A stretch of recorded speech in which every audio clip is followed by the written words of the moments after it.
This topic, I don't know exactly how to begin.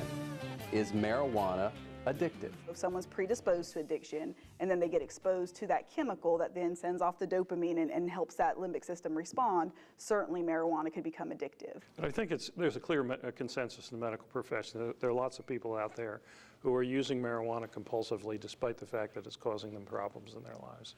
So yes, it is. Psychology Today published results of a study that I saw, becoming dependent on a drug, and they compare it to others. 32% of people who try tobacco become addicted. 23% of people who try heroin become addicted. That's 17% for cocaine, 15% for alcohol, 8% for marijuana. Why is that? If you look at it proportion-wise, I would dare to say there's a lot more people who experiment with marijuana early on than they do cocaine, heroin, et cetera, et cetera, et cetera.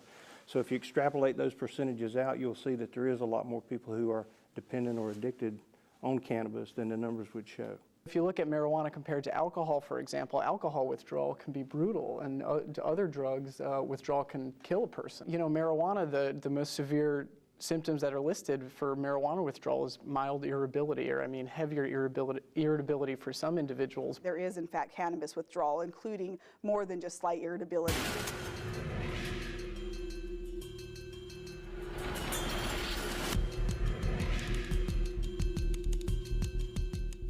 I did my research before I came in here. I have to say I found a lot. It was very difficult for me to find. Here is the bad thing marijuana does to your body. What kinds of problems? What is the negative of marijuana, Dr. Stuckey? What we do know from some of the studies is if you use marijuana 7 times or more per week, it has been shown to impair your math skills. It has been shown to chronically impair your reading skills and your memory. So there absolutely are negative effects with marijuana. The marijuana out there today is not your Woodstock weed.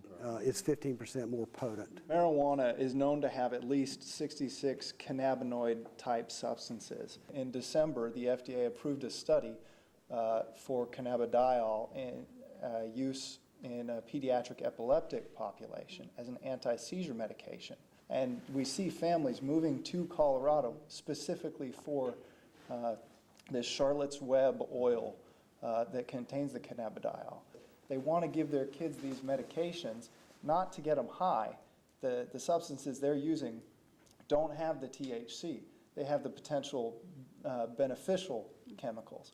But unfortunately, we just don't have the studies, and part of that is because marijuana is still a Schedule I. There is inherent evidence that cannabinoids are beneficial to humans. Absolutely. The reason it's difficult to study this is because in order for a drug to be rescheduled, it needs to be approved, and the studies need to be approved by the FDA and the DEA. So our policies are in our way. Absolutely.